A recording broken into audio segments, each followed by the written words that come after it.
Are you running a late Halloween themed adventure with your party, and are you looking for somebody to battle hordes of the undead, or do you just need a grave warden in your party? Or you feel like rolling up a old-fashioned half-vampire that follows some kind of god of terror? Whatever your horrifying needs, the Book of Horrors has you covered. And yes, I was actually just reading the synopsis right here out loud because it's better than any intro I would have come up with. Hi there, fellow Dungeons & Dragons players and Dungeon Masters alike.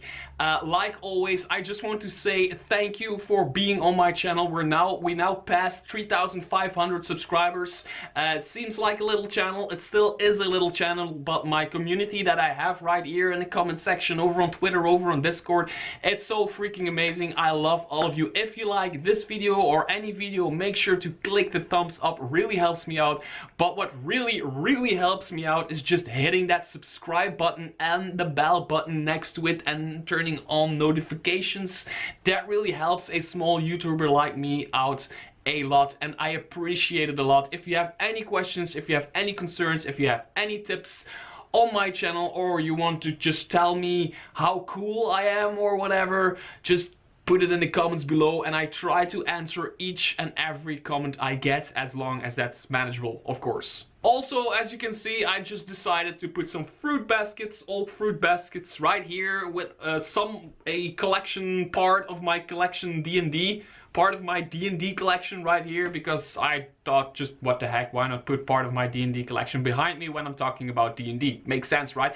If you look very carefully right here, I have two copies, a small one and a big one, of the Tome of Beasts, meaning that I need to get rid of one. And I have a giveaway video on my channel still, where I'm giving away this big ass Tome of Beasts right here. It's my personal Tome of Beasts, so not from Kobold Press, not from anybody. My Tome of Beasts, I'm sending it to your doorstep.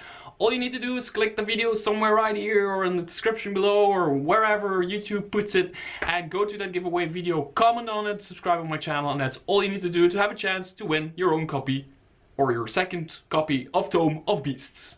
Now, back to the review.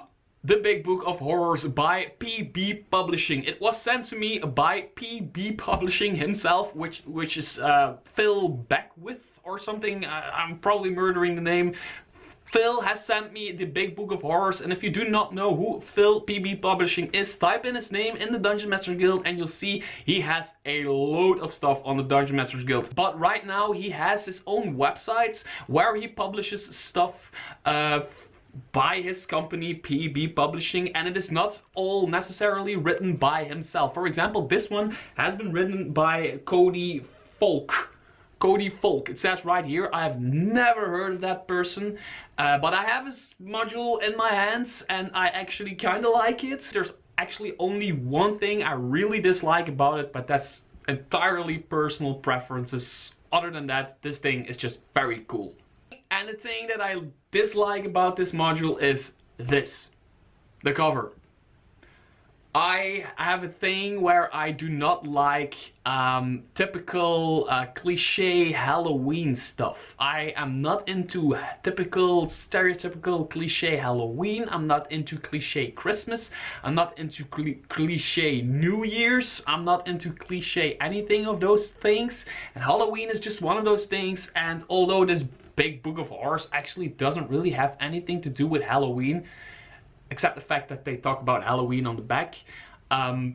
There's pumpkins here, you know, with candles, the typical Halloween stuff. There's a hand coming out of the, like Thriller, Michael Jackson's Thriller, like a video clip. There's a hand coming out of a grave. There's a full moon. I mean, it's just, for me, it's just too cliche and it's just too out there. It's too bright, it's too shiny, but that's entirely my thing. Other than that, there's some great stuff in here. So what do you get when you buy the Big Book of Horrors? Well, you get a small Book of Horrors, because it's only like 44 pages thick or something, if you don't count in the empty character sheets and the pre-written characters, like the pre-made character sheets in the back, which I will talk about later. So it's not really a thick book per se, it's not really a big book per se, but it's a cool book nonetheless if you want to put some horrifying flavor in your campaign, or as a player you want to play in a horror campaign, or you want to play in a normal campaign but you want your character to have some horror flavor. So there is a new background in here, there's one new race in here, and there is a subclass, like a new subclass for every class. So there's 12 subclasses in here, so one for each class in the player's handbook of the 5th edition role-playing game that's called Dungeons and Dragons. So let's say a human woman is pregnant, which sometimes happens when a mommy and a daddy love each other and they do stuff and then the woman becomes pregnant. That can happen. And let's say that pregnant woman gets bitten by a vampire. Let's say that woman is afterwards cured of vampirism or whatever, and afterwards she gets a baby. Well, the poison and the magic from the vampire bite and the blood of the vampire, well, the magic of the vampire can be so deeply embedded into this woman that it actually reached the child in the womb.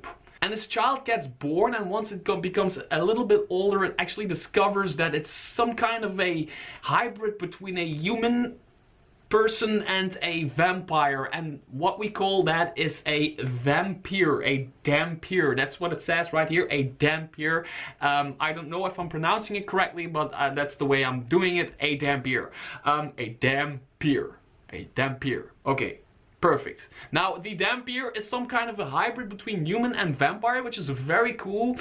They get a bite attack, they get a, they can levitate, and of course they have dark vision and stuff like that. But right off the bat, when you open this book, they've done something very cool. They've not only created stats for the Dampier race, but they also did some variants where you can like pick and choose some stuff, where you can choose to have more of the vampire side in you, or you have more of the human side in you and only a little vampire side in you, if you know, if I'm making any sense. Well, for example, the walk in the light is a feature where you normally you would have sunlight sensitivity, but you also have dark vision. So you have a positive and you have a negative.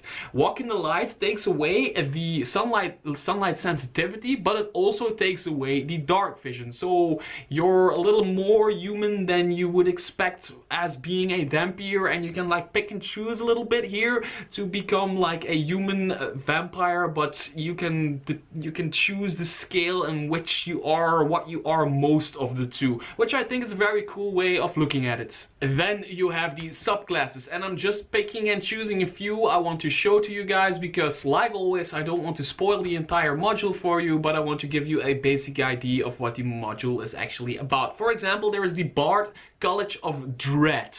The College of Dread is what it says. It's actually trying to use musical notes or poems or songs or stories to cause fear to people and to have those people be really uncomfortable when you're around. For example, you have this one feature at 3rd level where you can do a performance that needs to last for 1 minute, but everybody who has seen the performance as a whole has to roll like a save, and otherwise they become frightened of you. There's also a feature where you can use your bardic inspiration to have people well, feel bad and feel weird about attacking you, and if they do anything else then dodge or disengage or whatever, if they attack you they have to roll saves, and they can take a lot of damage in their turn when they do attack you. So it's that kind of stuff that this Bard does. It's actually telling stories, and maybe your Bard can play a fiddle, a violin, and every now and then puts in like a in-between note. And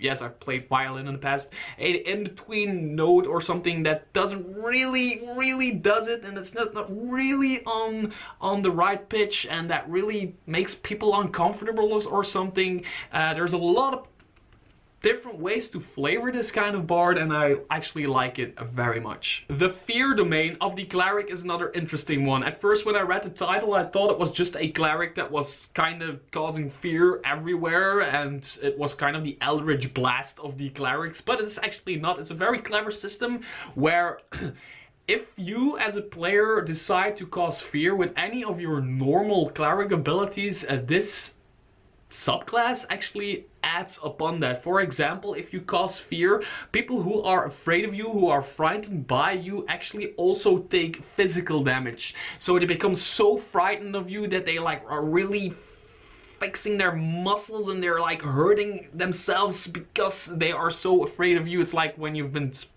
doing sports like an entire day, the next day your muscles hurt.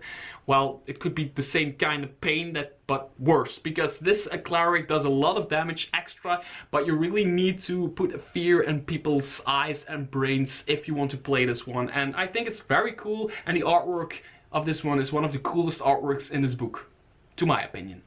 Another interesting feature of this one is that you become proficient in the intimidation skill, and you can even double your proficiency in the intimidation skill when you're using it to, I don't know, intimidate people. The Druid Circle of Midnight, another very interesting one. These are the kind of druids that actually embrace the fact that nature also has its cruel sides. Where other druids are always like picking flowers and smelling them and I don't know, hugging trees or whatever. These druids actually are comfortable with the fact that sometimes cave spiders need to eat their own legs in order to survive, or bears eat their own youngs, or tigers sometimes even eat their own youngs, and they actually embrace that part of nature and they use that to get their powers. For example, they have a power where if a creature is dropped to 0 hit points, you can actually gain temporary hit points equal to that creature's hit dice. So you're actually using its life force to gain hit points. If you reduce it to 0 hit points, you don't take temporary hit points, but you actually take hit points, like you heal from killing somebody. There's also stuff in here where you can use parasites and stuff like that. So if somebody hits a creature, you can actually use parasites of nature to have that attack deal more damage and stuff like that. It's a very cool way of looking at a druid, because up until now I've been playing with a lot of people that play druids, but druids are always of the tree hugging, I don't know, hippie type, and I think this is a very cool way of having a dark type druid in your campaign, in your party, or playing one yourself. The Grave Warden, which is a ranger subclass, focuses and specializes in defending graves and catacombs and dungeons and places where people are buried, burial grounds, whatever. They protect them not only from grave robbers and stuff like that, so not only from the outside but also from the inside, because there are a lot of evil people buried all around the world of Dungeons and Dragons, and there are a lot of ghosts and other creatures that can rise up and take power again and try to actually damage and hurt the common people. And the Grave Warden does his or her best to try to keep those evils from not coming out of the tombs where they belong in. So what they do is actually they defend it from the outside. It is defended from threats on the inside. One way I see it is that a party goes into a dungeon, maybe a catacomb, where some kind of important figure is buried and they need to retrieve something, and they actually bump into a Grave Warden that's trying to keep them out, but eventually with some role playing, because it's D&D, he or she becomes a part of the party and starts traveling with them. That would be a cool way of introducing a Grave Warden to a party. I think it's very interesting, and I'm actually thinking of playing this one because I don't play enough rangers when I play Dungeons and Dragons. And just like there is a Grave Warden, there's also a Crypt Delver, who is actually a rogue specialized in delving crypts. And I see words like Lock Cracker, Trap Breaker, Stay on your toes. So you're a rogue specialized into breaking into tombs, breaking into dungeons, getting stuff out you need to get out of there, and get the hell out of there yourself. You're basically the rogue version of Indiana Jones. I should have said Tomb Raider, right? After the 12 subclasses, so one subclass for each core class in the player's handbook, come the frightful backgrounds. And there's a few in here that I like very much. First of all, there's the abductee, which is a person that has been abducted by the Fae and has been brought into the Feywild as a child, and you grew up in the Feywild and you actually were able to escape, and now we have a lot of information about the Feywild. So whenever you encounter the Feywild, or stories about the Feywild, or stories about the Fae, there's a lot you already know.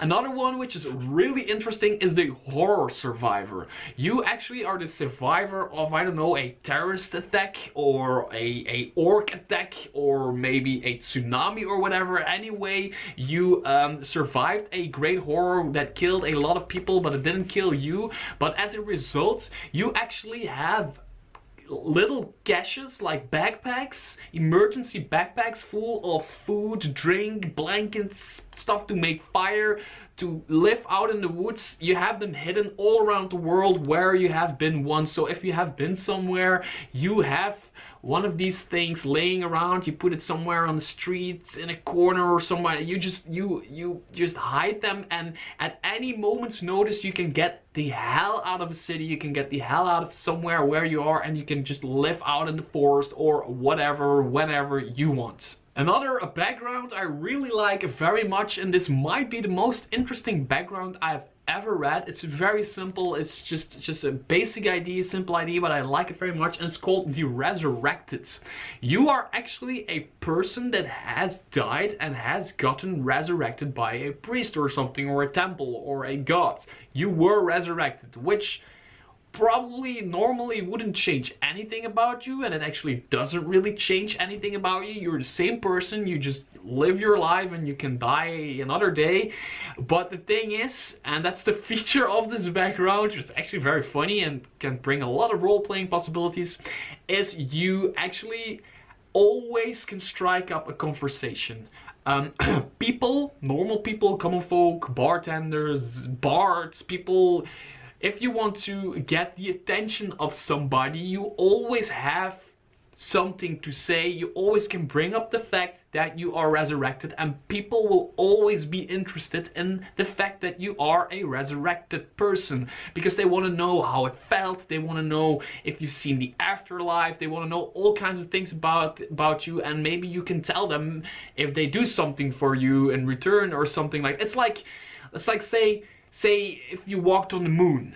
Say you've been to Mars, right? You've been to Mars. You're like one of the only people that has ever been on Mars. And you're sitting at a table and everybody's talking about their job and their cars and how rich they are and whatever. And you're just like, you want to grab, there's this girl and you want to grab her attention and you're like, I've been to Mars. People will be interested because you've been to freaking Mars. That's another planet. Well, being a resurrected has the same kind of effect on people, and I think it's just a very, very interesting thing. You are resurrected, which doesn't change anything about you, except the fact that people are very interested in you. Very cool and very original background. Then the book goes into the pre-generated character and pre-generated backstory. And it's actually exactly what you think it is. It's a bunch of characters using the classes in this book, using the backgrounds in this book. They made up some backstory for them. They gave them a name, they gave them some backstory. And the cool thing about it is they actually came up with a very cool character sheet, very cool looking character sheets from the Book of Horrors, where they fill in the entire character sheet for you, the spells that are associated with this person. You can of course change it up if you want. So there, I think the design of the character sheet is kind of, it's okay, it's cool, it's something new, and it does what it needs to do. And there's of course, if you have character sheets, there's all these classes, there's all these characters, and of course there is an empty character sheet. There's also a spell sheet, and there's also other sheets, so you can put these into your scanner, or you can download them. I don't know if you can download them, and you can actually just play with this character sheet, which is a cool character sheet. I'm talking about this character sheet way too much, but I kind of like it. And that's basically it. That was kind of my review or preview or flip through of the Big Book of Horrors. There's just one more thing I want to say, and that is it is actually part of a series called the Big Book of, and there's like a Big Book of Backgrounds, and there's other big books of, I guess. But to be very honest, I've never read them, I've never looked at them, because they were never sent my way, and I just never noticed them, because I have like literally hundreds of books still on my laptop. I have dozens of books still on a pile right there, actually, laying around, that I still need to check out and see if I want to review. So some of that stuff, I just don't see it if it's not put in front of my face. But I really like this one. I don't like the cover, like I said, but I like what's in it. I like the artwork, although some of the artwork is kind of recycled by PB Publishing. Yes, I'm on to you. I saw you using some pictures you already used before, but that's okay. I mean, it won't set you back a lot of money. Don't consider this book to be your next player's handbook or your big book on backgrounds or whatever. Consider this book to be one of those little modules you get on the side, and you see this one class or this one background or this one piece you really like, which I know I do. You just put it in front of your dungeon master and you're like, hey, I need to build a new character, and I was thinking, since we are playing in kind of a scary campaign and we're in a swamp or whatever and we're playing a lot of dungeons, maybe this would fit in. And if you have a decent dungeon master, at least in my opinion, they will at least read it, they will at least look at it. And as far as I have been dungeon mastering for a lot of years now, and if I can see very quickly if something is really unbalanced. And for this module, I cannot come up with one class or one feature that's out of balance. I mean, there's some things in here that I kind of think are even maybe a little bit underpowered, so you really need to buy this thing for the flavor. But I am not really that much of a power builder. I'm not really that of a number cruncher when it comes to Dungeons and Dragons. I play the game for flavor, and for flavor, this thing is very good. So if you're interested in the Big Book of Horrors or anything from PB Publishing, make sure to click the link in the description below. Like always, I hope you like it. I hope you pick it up. If you pick it up, or if you already picked it up and you saw something you liked or you saw something you disliked, make sure to put it in the comments below. Let's talk about it. I will probably react to your comments and I will probably have a conversation with you, because I always like to talk about Dungeons and Dragons. In the meanwhile, I hope your inspiration may guide you.